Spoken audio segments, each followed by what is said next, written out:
नहमदु नसल्ली अल्ला रसूलिल करीम अम्मा बाद फ़ाउज़ु बिल्लाहि मिनश शैतानिर रजीम बिस्मिल्लाहिर रहमानिर रहीम रब्बि इश्रह ली सदरी व यस्सिर ली अमरी वहल्लुल उक़दतम मिन लिसानी यफ़क़हू क़ौली। अस्सलामु अलैकुम वरहमतुल्लाहि वबरकातुहू। हमने अल्हम्दुलिल्लाह सूरे माइदा कंप्लीट कर लिए और उसका मैंने खुलासा भी आपको बता दिया था और पारा नंबर 7 भी स्टार्ट हो चुका है और सूरे नंबर 6 स्टार्ट हो चुकी है, सूरतुल अल अनाम। ठीक है, और सूरतुल अल अनाम में भी हमने अल्हम्दुलिल्लाह 30 आयत कवर कर चुके हैं। हम 30 आयत के बाद से हम स्टार्ट करेंगे। ठीक है, तो लास्ट हमारा हम वही पढ़ रहे थे इसमें कि सबको मैदान अशर में खड़ा किया जाएगा और सबके शरीकों को बुलाया जाएगा और फिर ये कहा जाएगा कि जिसने शरीक ठहराए उनसे पूछा जाएगा कि तुम इनसे मदद मांग लो अगर तुम्हें ये बचा सकते हो तो जहन्नम की आग से। और जो शरीक ठहराए गए हैं उनसे भी पूछा जाएगा कि क्या तुमने कहा था कि हमें शरीक ठहराओ। और दूसरी बात कि फिर उनको भी उनके साथ में ही जहन्नम में डाला जाएगा। तो वो बड़े अफसोस करने वाले हो जाएंगे कि हाय अफसोस हमने क्यों ऐसा किया। ठीक है, तो ये बात है मैं आपको याद दिला रही थी। अब हम आगे मज़ीद स्टार्ट करते हैं। आऊज़ु बिल्लाहि मिनश शैतानिर रजीम बिस्मिल्लाहिर रहमानिर रहीम। और अगर आप उस वक्त देखें जब ये अपने रब के सामने खड़े किए जाएंगे, अल्लाह ताला फरमाएगा कि क्या यह सच नहीं है? वे कहेंगे बेशक रब की कसम सच है। अल्लाह ताला फरमाएगा तो अपने कुफ्र का अजाब सहन करो। ठीक है, मतलब वही खड़ा किया जाएगा और शरीक वाला बात। बेशक नुकसान में पड़े वह लोग जिन्होंने अल्लाह से मिलने को झुठलाया था, यहाँ तक कि जब वह मुकर्रर वक्त उन पर अचानक आ पड़ेगा कहेंगे हाय अफसोस हमारी सुस्ती पर जो इसके बारे में हुई, और इनकी हालत यह होगी कि अपना बोझ अपनी कमर पर लादे हुए होंगे।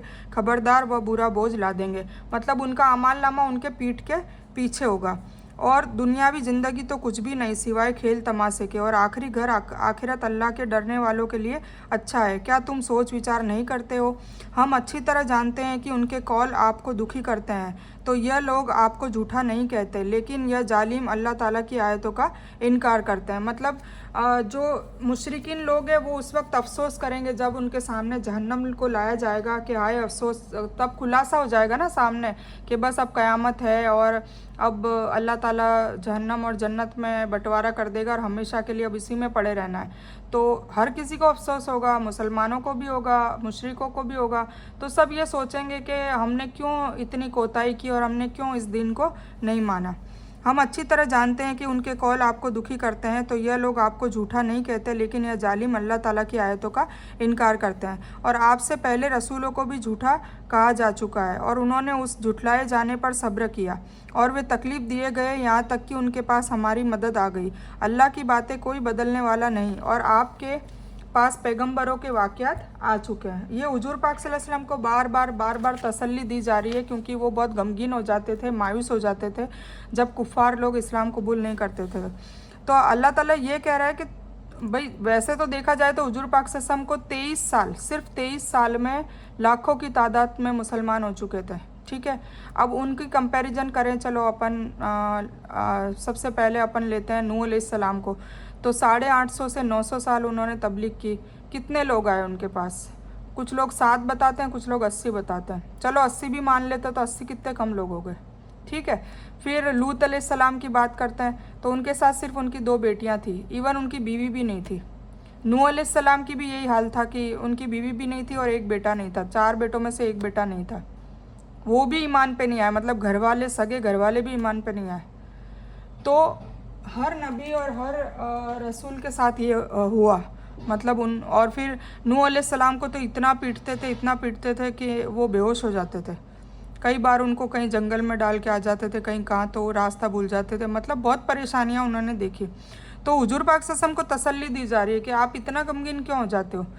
पिछले वाले रसूलों को भी तो झुठलाया गया था, ये बताया जा रहा है, और उन्होंने उस पर सब्र किया और वे तकलीफ़ दिए गए यहाँ तक कि उनके पास हमारी मदद आ गई। फिर लास्ट में अजाब आया उनकी कौम पे, इतने तकलीफ़ दिए जाते थे। ठीक है, तो नबी सल्लल्लाहु अलैहि वसल्लम को काफिरों के जुटलाने पर जो तकलीफ़ और दुख पहुंचता था उसके इजाला और आप सल्लल्लाहु अलैहि वसल्लम को तसल्ली के लिए फरमाया जा रहा है कि आपको नहीं जुटला रहे हैं, आप तो सच्चे और ईमानदार मानते हैं, बल्कि अल्लाह की आयतों को जुटलाया जा रहा है और यह एक जुल्म है। और जो वो कर रहे हैं, आज भी जो लोग नबी सल्लल्लाहु अलैहि वसल्लम के अच्छे किरदार, न्यायकारी, ईमानदारी और सच्चाई का खूब झूम झूम कर बयान करते हैं और इस विषय पर ज़ोरदार भाषण देते हैं, लेकिन रसूलुल्लाह सल्लल्लाहु अलैहि वसल्लम की पैरवी करने में कठिनाई महसूस करते हैं ना, होता है ना।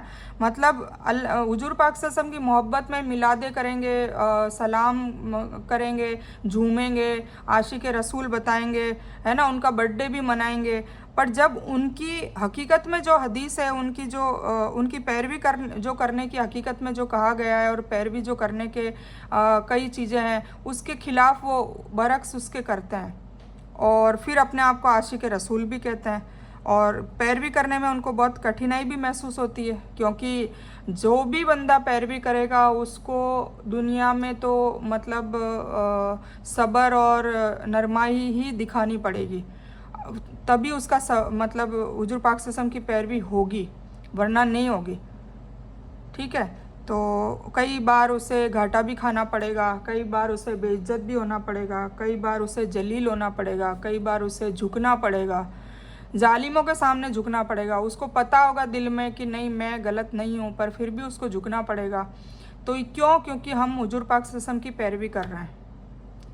और पैरवी अगर नहीं, इसीलिए पैरवी करना बहुत कठिन है, हर किसी के बस की बात नहीं है, पर जो कर गया वो कामयाब हो गया इंशाल्लाह। ठीक है, तो अल्लाह ताला, तो यही बताया जा रहा है कि आज भी कई लोग ऐसे हैं नबी सल्लल्लाहु अलैहि वसल्लम के अच्छे किरदार, न्यायकारी, ईमानदारी और सच्चाई का खूब झूम झूम कर बयान करते हैं, मतलब खूब तकरीरें भी करते हैं, इस विषय पर ज़ोरदार भाषण देते हैं, लेकिन रसूलुल्लाह सल्लल्लाहु अलैहि वसल्लम की पैरवी करने में कठिनाई महसूस करते हैं।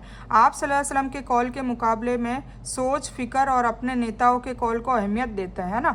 हुजूर पाक सल्लल्लाहु अलैहि वसल्लम के मुकाबले में उनके आलिम हो गए, उनके पीर हो गए, उनके बड़े हो गए, उनके बुज़ुर्ग हो गए, या उनके घर वाले हो गए, या उनकी दौलत, शोहरत, इज़्ज़त हो गई, ईगो हो गया, ये सब मतलब अगर उसमें कोई आड़े आ रहा है, हुजूर पाक सल्लल्लाहु अलैहि वसल्लम की बात आड़े आ रही है, तो नाउज़ुबिल्लाह हुजूर पाक सल्लल्लाहु अलैहि वसल्लम की वो बात को साइड में रख देते हैं। ठीक है, उसको अहमियत नहीं देते। उन्हें सोचना चाहिए कि ये किसका किरदार है जिसे उन्होंने अपनाया है। जैसे आलिम लोगों की बात बता दूं, फ़िरका परस्ती में जो पड़े हुए हैं, एक दूसरे के फ़िरक़ों को नाउज़ुबिल्लाह दोज़खी बता दिया जाता है, जबकि अल्लाह ताला ने ये जज करने का हुक्म तो नबियों तक को नहीं दिया था। यूनुस अलैहिस्सलाम को भी इस चीज़ की पनिशमेंट मिली थी, 3 दिन उनको मछली के पेट में रखा गया था, क्योंकि उन्होंने उनके कौम के लिए अजाब मांग लिया था, जबकि उनकी कौम ने अपने दिल में ही तौबा मांग ली थी और अल्लाह ताला से के लिए ईमान ले आए थे। तो सोचिए ज़रा कि हम कैसे किसी पे एकदम से बहतान लगाते हुए डरते नहीं हैं, किसी पे चोरी का इल्ज़ाम देते हैं जबकि वो चोर है ही नहीं। अल्लाह ताला ये कह रहा है कि अगर उसमें कोई कमी है और उसके पीठ पीछे वो बात की जा रही है तो वो गीबत है, समझिए आप। अगर वो कमी वाकई है तो वो गीबत है, तो वो भी गुनाह है करना। तो हम तो जो उसमें कमी नहीं भी होती है, उसने चोरी नहीं भी की होती है, उसने कोई ऐसा झगड़ा नहीं भी किया होता है, उसने कोई ऐसा बहतान नहीं भी लगाया होता है, मतलब वो जुल्म उसने करा ही नहीं है, तो भी उस पर इल्ज़ाम लगाया जाता है, कई लड़कियों पे कैरेक्टर की बात उछाली जाती है ना। तो ये सारी चीज़ें अगर वो है तो वो बहतान है, और बहतान तो अल्लाह ताला को बिल्कुल, उसकी तो बहुत ख़तरनाक सज़ा दी जाएगी। ठीक है, तो इन चीज़ों से बचना चाहिए। तो फ़िरका परस्ती में आलिम लोग भी, जो इतने पढ़े लिखे आलिम लोग होके भी, वो भी एक दूसरे के फ़िरक़ों को नाउज़ुबिल्लाह जहन्नमी करार दे देते हैं और अपने फ़िरके को जन्नती करार कर देते हैं, जबकि अल्लाह ताला ने कहा है कि ये गैब की चीज़ है, कौन जन्नती है कौन दोज़खी है, चाहे फ़िरका हो, चाहे ग्रुप हो, चाहे इंडिविजुअल भी बात हो, तो वो सब सिर्फ़ और सिर्फ अल्लाह को पता है, हमें नहीं पता, इवन नबियों को भी नहीं पता था, है ना।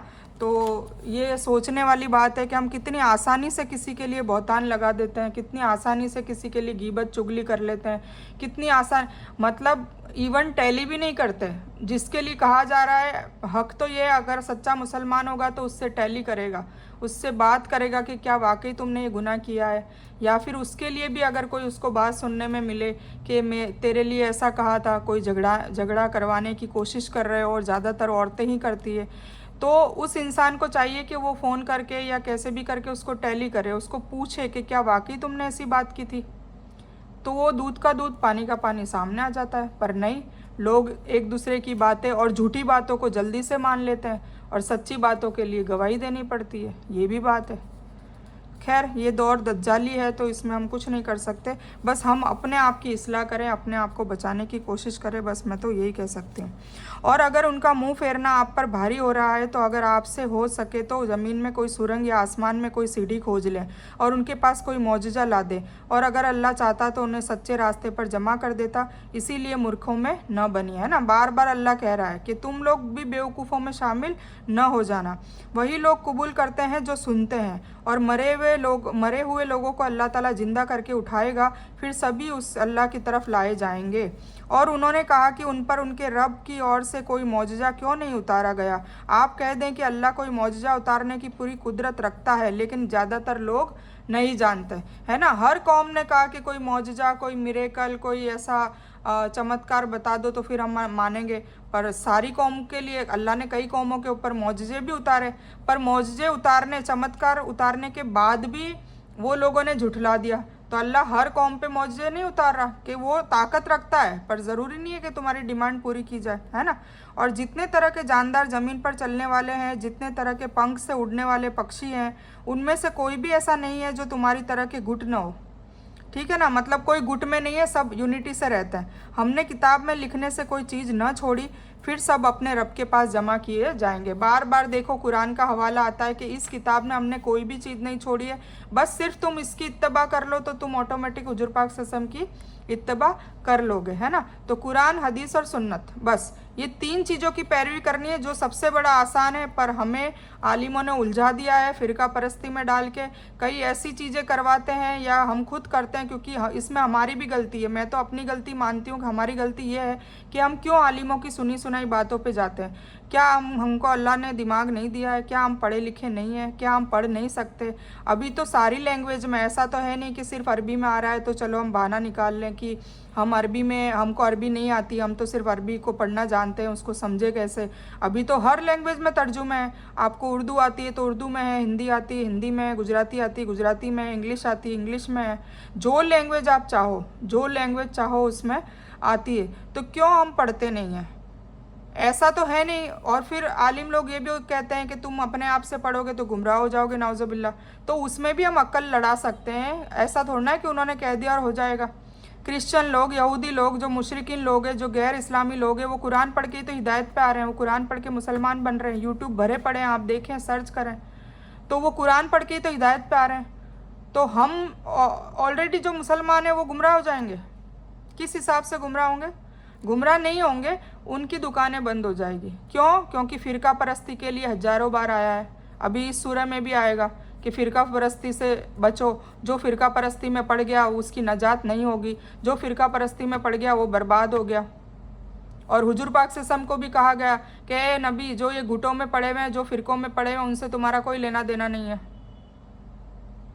तो फिर फ़िरकों की बात से पता चलेगा हर मुसलमान को कि हमें फ़िरके में नहीं रहना चाहिए, कोई भी फ़िरका हो, कोई भी, ठीक है। तो और उन्होंने कहा कि उन पर उनके रब की ओर से कोई मौजज़ा क्यों नहीं उतारा गया। आप कह दें कि अल्लाह कोई मौजज़ा उतारने की पूरी कुदरत रखता है, लेकिन ज़्यादातर लोग नहीं जानते। और जितने तरह के जानदार ज़मीन पर चलने वाले हैं, जितने तरह के पंख से उड़ने वाले पक्षी हैं, उनमें कोई भी ऐसा नहीं है जो तुम्हारी तरह के गुट होना हो। हमने किताब में लिखने से कोई चीज़ न छोड़ी, फिर सब अपने रब के पास जमा किए जाएंगे। नबी सल्लल्लाहु अलैहि वसल्लम को मुखालिफों और काफिरों के जुटलाने से जो तकलीफ़ और दुख पहुँचता था, उसके बिना पर अल्लाह ताला फरमा रहा है कि ये तो अल्लाह ताला की मर्ज़ी और तकदीर से होना ही था, और अल्लाह के हुक्म के बिना आप सल्लल्लाहु अलैहि वसल्लम उन्हें दीन इस्लाम कबूल करने के लिए तैयार नहीं कर सकते। चाहे आप सल्लल्लाहु अलैहि वसल्लम ज़मीन में सुरंग खोदकर और आसमान पर सीढ़ी लगाकर कोई निशानी लाकर भी उन्हें दिखा दें, तो भी वो इस्लाम में नहीं आने वाले। मतलब जिसको हिदायत अल्लाह देगा वही आ सकता है। और यानी उन काफिरों की हालत मुर्दों की तरह है। वो मुर्दे हैं, उनको समझ ही नहीं आ रहा, सुन ही नहीं रहे। जिस तरह से वो बोलने और सुनने की ताकत से महरूम है, यह भी चूँकि अपनी अक्ल और फिक्र से सच को समझने के काम नहीं लेते, है ना, इसलिए यह भी मरे हुए की तरह है। किताब से मुराद लोहे महफूज है। महफूज किताब है जिसमें सभी लोगों की तकदीर उनके अमल के एतबार से अल्लाह के अजली इल्म की बुनियाद पर महफूज करके लिख दिया है, यानी वहाँ हर चीज़ लिखी हुई है। या कुरान है जिसमें मुख्तसर और तफसीली तौर से दीन के हर कानून पर रोशनी डाली गई है। और जिन लोगों ने हमारी आयतों को नहीं माना वह बहरे और गूंगे हैं और अंधेरे में है ना। अल्लाह ताला ने उनको बहरे, गूंगे और अंधे कह दिया है। अल्लाह जिसे चाहता है गुमराह कर देता है और जिसे चाहता है सीधे रास्ते पर लगा देता है। आप कह दीजिए कि अपना हाल तो बताओ, अगर तुम पर अल्लाह का कोई अजाब आ पड़े या तुम पर कयामत ही आ पहुँचे तो क्या अल्लाह ताला के सिवाय दूसरों को पुकारोगे अगर तुम सच्चे हो तो? बल्कि ख़ास तौर से उसी को पुकारोगे, फिर जिसके लिए तुम पुकारोगे अगर वह चाहे तो उसको हटा भी दे, और जिनको तुम साझीदार ठहराते हो उन सभी को भूल जाओगे।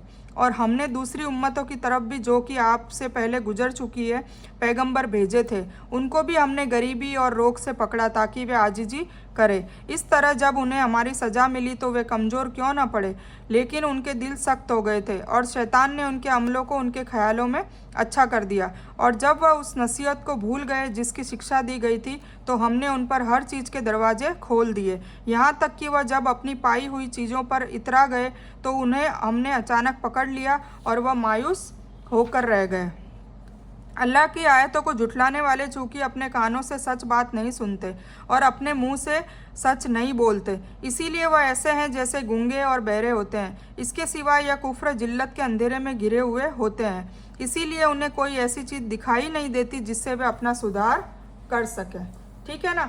जब जो देखो पक्का उसमें पड़ा होता है ना, गुमराही पे पड़ा होता है, तो जैसे जैसे वो कुरान भी सुनता है उसके दिल में घुटन और ज़्यादा होती है, वो सुन नहीं पाता है, वो पूरा कुरान सुन ही नहीं पाता है। कुछ ऐसा, कहीं ऐसा मसला उसको सुनाई पड़ता है जिसमें ऐसा लगता है कि ये चीज़ मेरे में है, ये रोग मेरे में है और मैं इस रोग को रखना चाहता हूँ, ख़त्म नहीं करना चाहता। क्यों? कि मेरे बुज़ुर्गों की वजह से उन्होंने करा था, या मेरे पीर कहते हैं ऐसा करने को, या मेरे आलिम कहते हैं, या मैंने फ़लाँ शख्स से सुना था, या मैं बचपन से ऐसा करता आया हूँ, या मेरे अपने गुट में या फ़िरके में मेरा ये होता है अमल, तो मैं क्यों छोड़ूँ। तो उनके लिए भारी हो जाती है, फिर वो क्या करता है, इसको सुनना बंद कर देता है, मुकम्मल कुरान कभी सुन ही नहीं पाते। ठीक है। तो ऐसा मैंने कई, जैसे मैं वर्कशॉप चलाती हूँ अल्हम्दुलिल्लाह, काफ़ी सालों से चलाती हूँ। ऑनलाइन तो अभी स्टार्ट किए, ऑफलाइन कई टाइम से चालू किए, तो देखा है कि कुछ लोग धीरे धीरे करके पहला पारा, दूसरा पारा, तीसरा पारा, जैसा उनकी गुंजाइश वो धीरे धीरे सुनना बंद कर देते हैं, आना बंद कर देते हैं, बहाने बनाते हैं, नहीं आते। तो पहले मुझे भी ऐसा दुख होता था कि क्यों ऐसा कर रहे हैं ऐसा, पर फिर जब मैंने भी ये सुना कि हुजूर पाक सल्लल्लाहु अलैहि वसल्लम इतने बड़े रसूलों के सरदार, जब उनके साथ ये मसले होते थे तो हम कौन सी चीज़ है, हम तो उनकी जूती की धूल के बराबर भी नहीं है। तो ठीक है, कोई बात नहीं, अगर नहीं सुनते हैं तो हमको बस आगे बढ़ना है, वरना मैं खुद रुक जाती थी दावत देने से। पर अब ऐसा हुआ है कि चलो रुकने वाला रुकेगा, क्योंकि अल्लाह ताला ने जिसके दिल में जितनी उसकी मोहब्बत है अल्लाह ताला की, उसके हिसाब से उसको हिदायत मिलेगी। किसी को हिदायत नहीं भी मिलेगी, गुमराही भी मिलेगी, क्योंकि अल्लाह ने हिदायत चाहत पे रखी है। पहले अपनी चाहत होगी तो ही हिदायत मिलेगी। और हिदायत हम मांगने की हमारी शिद्दत क्या है, हम किस तरीके से हिदायत मांग रहे हैं, हम बिल्कुल जुनून से हिदायत मांग रहे हैं या सिर्फ फौरी तौर पर हिदायत मांग रहे हैं, उससे भी अल्लाह ताला को बहुत फ़र्क, मतलब अल्लाह ताला उस हिसाब से भी नवाजता है, किसी को नहीं नवाजता। तो बस यही है कि जब भी हम दावत का काम करें, मैं आप लोगों को भी कह रही हूँ, आप लोग दावत का काम करें। कुछ लोग सुनेंगे, कुछ लोग अनसुनी करेंगे, कुछ लोग आपकी बात मानेंगे, कुछ लोग आपको ताने भी दे सकते हैं, कुछ लोग आपके पीठ पीछे आपकी बुराई भी कर सकते हैं, कुछ लोग आपको बुरा भला मुंह पे भी कह सकते हैं, है ना। तो वो तवासव भी, सब्र जो है वो इसीलिए कहा गया है कि तुम्हें सब्र करना है। उसका सिला तुम्हें दुनिया में चलो नहीं मिलेगा, दुनिया में दुख भी होगा, कोई बात नहीं। अकेले में तुम गमगीन हो जाओ, अल्लाह को कहो, या अल्लाह तू देख रहा है ना, मैंने तेरे दीन के लिए मैंने इतना सुना, इतनी जिल्लत बर्दाश्त की, तो अल्लाह ताला मैदान हशर में उसका अज़र देगा। और हम ये सब चीज़ें करी भी इसलिए रहे ना। कोई भी इंसान कोशिश क्यों कर रहा है, अल्लाह को राज़ी करने के लिए। और अल्लाह को राज़ी क्यों करना है, क्योंकि हमें जन्नत चाहिए। और हमें जन्नत कैसे चाहिए, बिना जहन्नम के अजाब के, बिना कब्र के अजाब के, डायरेक्ट जन्नत चाहिए, कोई अजाब ना हो, डायरेक्ट मरे और जन्नत में पहुंच गए, ऐसी हमें जन्नत चाहिए, ऐसी कामयाबी चाहिए। तो उसी की हम कोशिश कर रहे हैं। और उस कोशिश में कभी कभी हम खुद भी भटक जाते हैं, इब्लिस हमारा हाथ लगातार खींचने की कोशिश करता है। तो वापस आ जाएं, तौबा कर लें, फिर वापस स्टार्ट करें, फिर आ जाए, फिर स्टार्ट करें। अल्लाह को अत्तवाबीन बहुत पसंद है, अत्तवाबीन। अभी आगे सूरत में आएगा, मतलब तौबा करने वाले लोग बहुत पसंद है। वो तौबा करने वाले जो जानबूझ के गुनाह करके तौबा करते हो, वो नहीं। जिनसे अनजाने में इब्लिस की वसवसे से, किसी चीज़ से जाने अनजाने में वो भटक जाता है और फिर वापस तुरंत वापस आ जाता है अल्लाह की तरफ और रुजू करता है और तौबा मांगता है और अपने किए के पछतावे में रोता है, खूब गिड़गिड़ाता है, अल्लाह को खुश करने की कोशिश करता है। ऐसे लोग अल्लाह को बहुत पसंद है, ठीक है। और हर किसी से गुनाह होता है, यकीन मानिए, हर किसी से गुनाह होता है।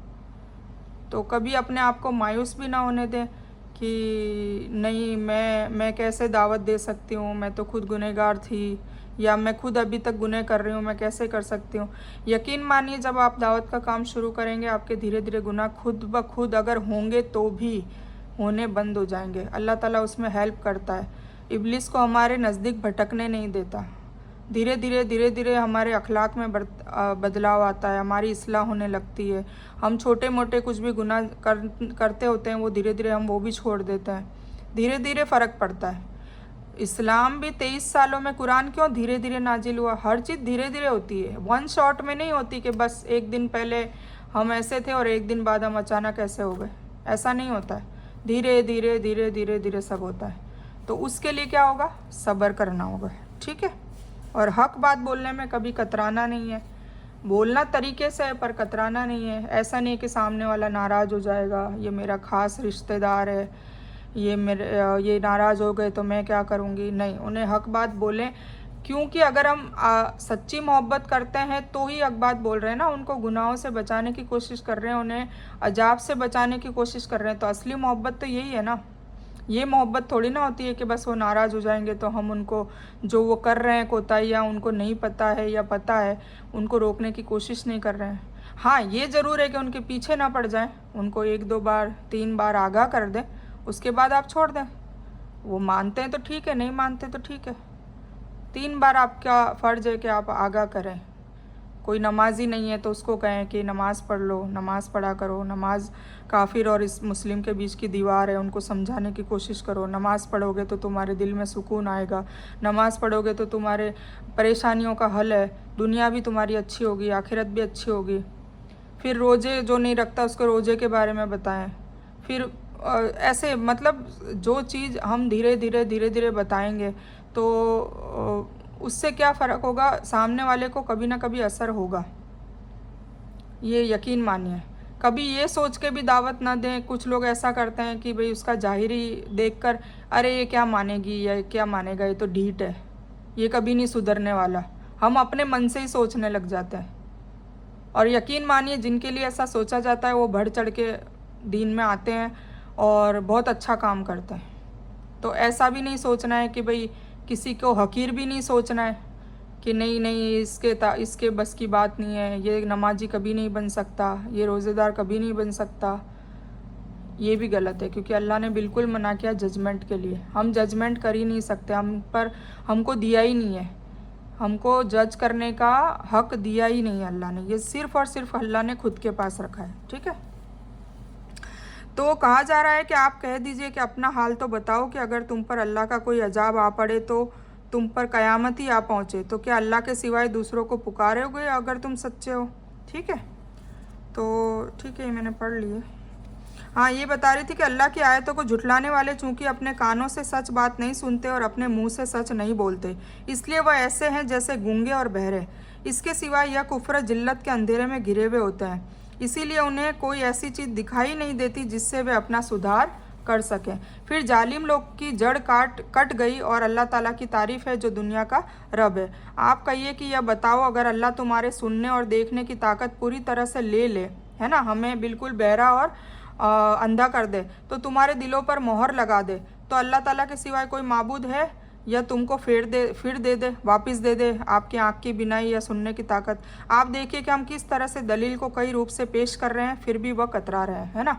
मतलब बार बार अभी तक छठी सूरत हम पढ़ रहे हैं, कितनी बार तौहीद की दावत दी, कितनी बार आखिरत के बारे में बताया, कितनी बार बनी इसराइल की कोताहियों को बताया, कितनी बार हमें ताकीद, हमें बताया कि भाई तुम ऐसी चीज़ों से तुम भी बचना, है ना। फिर भी हम नहीं बचे तो फिर हिदायत कहाँ से मिलेगी? हिदायत तो यही है ना कि भाई गलत और सच को समझ लो, पहले देख लो, फिर उन गलत वाले लोगों को क्या सजा मिली वो भी देख लो, है ना। दुनिया में चल फिर कर भी देख लो। अभी तो यूट्यूब का ज़माना है, दुनिया में चल फिरने की ज़रूरत ही नहीं है। यूट्यूब पे आप साले अलैहिस्सलाम की कौम को, लूत अलैहिस्सलाम की कौम को, और नूह अलैहिस्सलाम की कौम को, और फिरौन, नमरूद, हामान, ये सब की आप, है ना, इबरत के जो प्लेसेस है जहाँ पर अजाब नाजिल हुआ था, सारे के सारे आप यूट्यूब पे सर्च करके देख सकते हैं। तो उससे भी दिल धड़केगा कि यार देखो इनका अजाब, देखने को भी तो मिलता है ना। जैसे कुरान में हम सुन रहे हैं, अभी देख नहीं रहे, फिर हम यूट्यूब पे देखेंगे तो और ज़्यादा ईमान ताज़ा होगा। मैं खुद देखती हूँ, जब भी मैं ये सारी चीज़ें पढ़ती थी तो मैं मुझे तो बहुत क्यूरियोसिटी होती है, मैं देखती हूँ कि भाई हाँ, ये साले अलैहिस्सलाम की कौन सी बस्ती थी मदियन में, मिस्र में मूसा अलैहिस्सलाम की बस्ती थी, वहाँ क्या हुआ था, समुंदर के बीच में जो जगह बन गई थी वो आज भी है, लोग देखने जाते हैं। ज़्यादातर यहूदी और ये बनी इसराइल की नस्लें ही देखने जाती है, और फिर हॉलीवुड वाले मूवी भी बनाते हैं इन चीज़ों पे, ठीक है। तो हमें देखनी चाहिए, उससे फिर डर महसूस होता है, पता चलता है कि नहीं, अल्लाह ने जो कहा है कुरान में वो हकीकत में करके भी दिखाया है। हालांकि हमें तो बिना देखे भी हम मानने वाले, हम तो मुसलमान हैं, पर देखने से और ज़्यादा ईमान ताज़ा होता है, और ज़्यादा ईमान बढ़ता है, ठीक है। तो अल्लाह ताला ये कह रहा है, आप कहिए कि ये बताओ, अगर तुम पर अल्लाह का अजाब अचानक या सावधानी में आ पड़े तो क्या सिवाय जालिमों के कोई मारा जाएगा?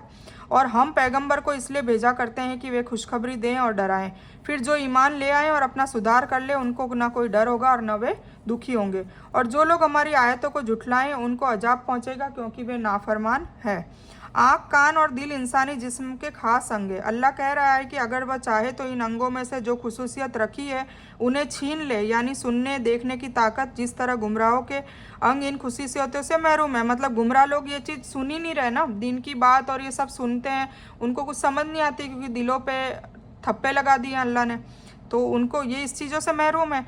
या वह चाहे तो इन अंगों को ख़त्म ही कर दे, वह दोनों बातों की कुदरत रखता है, उसकी पकड़ से कोई बच नहीं सकता, लेकिन यह कि वह खुद किसी को बचाना चाहे।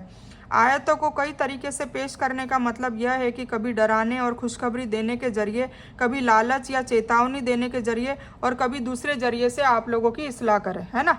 कभी डरा के करता है कुरान, कभी मोहब्बत से करता है, कभी लालच दे के करता है कि देखो तुम्हें जन्नत मिलेगी, तुम्हें महल मिलेंगे जिनके नीचे नहरें बह रही होगी। कभी लालच भी देता है, कभी डराता भी है, कभी खौफ भी कराता है, कभी जहन्नम की बात करता है ना। तो वो वाली चीज़ है। तो आप कह दीजिए कि न तो मैं तुमसे यह कहता हूँ कि मेरे पास अल्लाह का खजाना है, और न मैं गैब जानता हूँ, और न मैं ये कहता हूँ कि मैं कोई फरिश्ता हूँ। मैं तो सिर्फ जो कुछ मेरे पास वही आती है उसकी पैरवी करता हूँ। आप कहिए कि अंधा और आँख वाला किस तरह बराबर हो सकते हैं? तो क्या तुम फिक्र नहीं करते? ये हुजूर पाक सल्लल्लाहु अलैहि वसल्लम को कहा जा रहा है। और ऐसे लोगों को डराइए जो इस बात का डर रखते हैं, अपने रब के सामने इस हालत में जमा किए जाएंगे कि जितने अल्लाह के अलावा हैं न उनकी मदद करेंगे और न कोई सिफारिश करने वाला होगा, इस उम्मीद के साथ कि वे डर जाएंगे, है ना। मैदान हशर में कोई सिफारिश नहीं करेगा, और जिसने जो चीज़ करी है ना उसका पूरा पूरा उसको बदला दिया जाएगा। और आप उन्हें न निकालिए जो सुबह और शाम और अपने रब की इबादत करते हैं, ख़ास तौर से उसकी खुशी की फ़िक्र करते हैं। उनका हिसाब जरा भी आपसे संबंधित नहीं, और आपका हिसाब जरा भी उनसे संबंधित नहीं है कि आप उनको निकाल दें, बल्कि आप जुल्म करने वालों में से हो जाएंगे। मेरे पास अल्लाह के ख़जाने भी नहीं है, ये हुजूर पाक सल्लल्लाहु अलैहि वसल्लम बता रहे हैं कि मेरे पास ना कोई अल्लाह के ख़जाने हैं।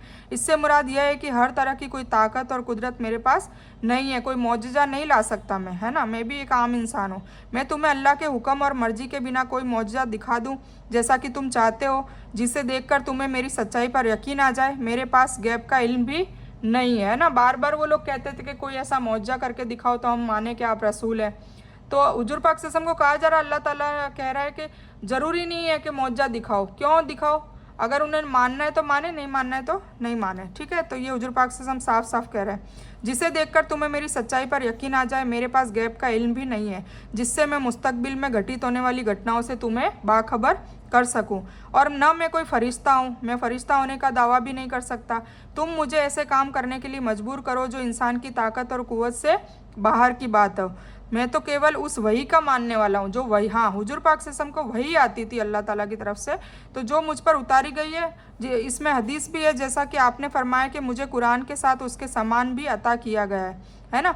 मतलब कुरान, तो ये कुरान के साथ उसके समान मतलब वो हदीस है, ये समान हदीस रसूलुल्लाह सल्लल्लाहु अलैहि वसल्लम है, हदीस कुदसी जिसको कहा जाता है। ठीक है, और इसी तरह हमने उन्हें आपस में इम्तिहान में डाल दिया ताकि यह कहें कि अल्लाह ने हमारे बीच से उन पर एहसान किया है। क्या यह बात नहीं है कि अल्लाह शुक्र अदा करने वालों को खूब जानता है। और आपके पास जब वह लोग आएँ जो हमारी आयतों पर ईमान रखते हैं तो कह दीजिए तुम पर सलामती हो, है ना। जो ईमान लाए हैं उनको कह दीजिए कि तुम पर सलामती हो, तुम्हारे रब ने अपने ऊपर रहमत फ़र्ज कर दिया है। तो तुम में से जिसने बेवकूफ़ी से बुरा काम कर लिया है फिर उसके बाद तौबा और सुधार कर लिया तो अल्लाह बख्शने वाला और रहम करने वाला है ना। जो तौबा करेगा तो उसको गम करने की ज़रूरत नहीं है। इसी तरह हम अपनी आयतों का तफसीली बयान करते हैं ताकि मुजरिमों का रास्ता वाजे हो जाए। आप कह दीजिए कि मुझे रोका गया है कि उनकी इबादत करूं जिनको अल्लाह के सिवाय तुम पुकारते हो।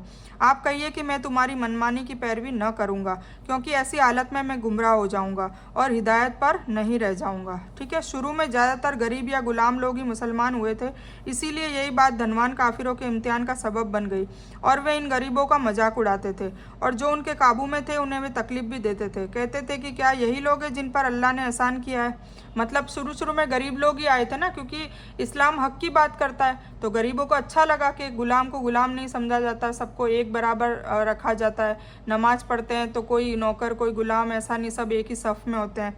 ठीक है, तो उनको बहुत अच्छा लगा, तो सारे गरीब लोग एकदम से आ गए थे। तो जो अमीर थे वो मजाक उड़ाते थे कि क्या अल्लाह ताला गरीबों पे ही एहसान करता है। उनका मतलब यह होता था कि ईमान और इस्लाम पर अगर हकीकत में अल्लाह का एहसान होता तो ये सबसे पहले हम पर होता, जिस तरह दूसरी जगह पर कहा है। यानी अल्लाह ताला ऊपरी चमक दमक वेशभूषा आन बान को नहीं देखता है ना, अल्लाह ताला ये सब चीज़ें नहीं देखता, वह तो दिल की हालत देखता है। सबसे बेटर वो दिल को देखता है कि इसके दिल में क्या चल रहा है। ठीक है, ऊपर की जो दिखावा है वो सारे वो दुनिया देखती है और दुनिया उसी के हिसाब से जज करती है, जबकि अल्लाह ताला दिल की हालत देख के जज करता है। जैसे मूसा अलैहिस्सलाम बहुत गुस्सैल थे और उनके हाथ से कत्ल भी हो रखा था, तो अगर दुनिया वालों को कहा जाता नौजुबिल्ला, ये कोई हक नहीं देता अल्लाह, पर कहा जाता कि भाई वोटिंग करो और इनको नबी बनाना है, तो कोई भी नहीं बनाता। सब यही जज करते आ रहे हैं तो गुस्से के बड़े तेज है और इन्होंने तो कत्ल भी कर दिया बिना किसी वजह के, कातिल भी है ये तो। पर अल्लाह ताला ने उन्हें रसूल बनाया और टॉप सुप्रीम 5 रसूलों में उनका नाम आता है और कलीमुल्लाह का खिताब दिया गया और उनके कहने पर उनके भाई को भी रसूल बना दिया, है ना। तो कितनी बड़ी बात है। तो अल्लाह ताला दिल को देखकर फैसला करता है और दुनिया बाहर जाहिर को देखकर फैसला करती है। यानी अगर मैं भी तुम्हारी तरह अल्लाह की इबादत के बजाय तुम्हारी इच्छाओं के अनुसार अल्लाह के सिवा दूसरे की इबादत करना शुरू कर दूं तो ज़रूर मैं भटक जाऊंगा। मतलब यह कि अल्लाह के सिवा दूसरे की इबादत और बंदगी करना सबसे बड़ा भटकाव है, लेकिन बदनसीबी से यह भटकाव उतना ही आम होता जा रहा है, यहाँ तक कि मुसलमानों का एक गुट भी इसमें मुब्तला हो चुका है। ठीक है, अब हम यही मज़ीद बयान को ख़त्म करते हैं। इस बयान में कुछ भी दीन की अच्छी और हक बात आई है वो सिर्फ़ और सिर्फ अल्लाह की तरफ से है, और बुरी या गलत बात जो गलती से या जज्बात में आकर मेरे मुंह से कुछ भी गलत वर्ड या कोई बात निकल गई हो तो वो मेरी तरफ से है, और इस गलती के लिए मैं अल्लाह अज़्ज़ व जल से और आप सभी लोगों से माफ़ी की तलबगार हूँ। मैं कोई आलिमा नहीं हूँ, मैं सिर्फ तालिब इल्म हूँ। अल्लाह मेरी कोशिश से आप सभी को सही नफ़े बख्श इल्म पहुँचाए और मैं आप लोगों की हिदायत और हिकमत में सदका जारिया बनूँ, बस मेरी यही तमन्ना है। आमीन सुम्मा आमीन या रब्बल आलमीन। रब्बना आतीना मिन लदुनका रहमतन वही लना मिन अमरिना रशदा। अल्लाहुम्मा सल्ली अला मोहम्मद व अला आलि मोहम्मद कमा सल्लैता अला इब्राहीम व अला आलि इब्राहीम इन्नका हमीदुम मजीद। अल्लाहुम्मा बारिक अला मोहम्मद व अला आलि मोहम्मद कमा बारकता अला इब्राहीम व अला आलि इब्राहीम इन्नका हमीदुम मजीद। व आखिरु दावाना अनिल हम्दुलिल्लाहि रब्बिल आलमीन।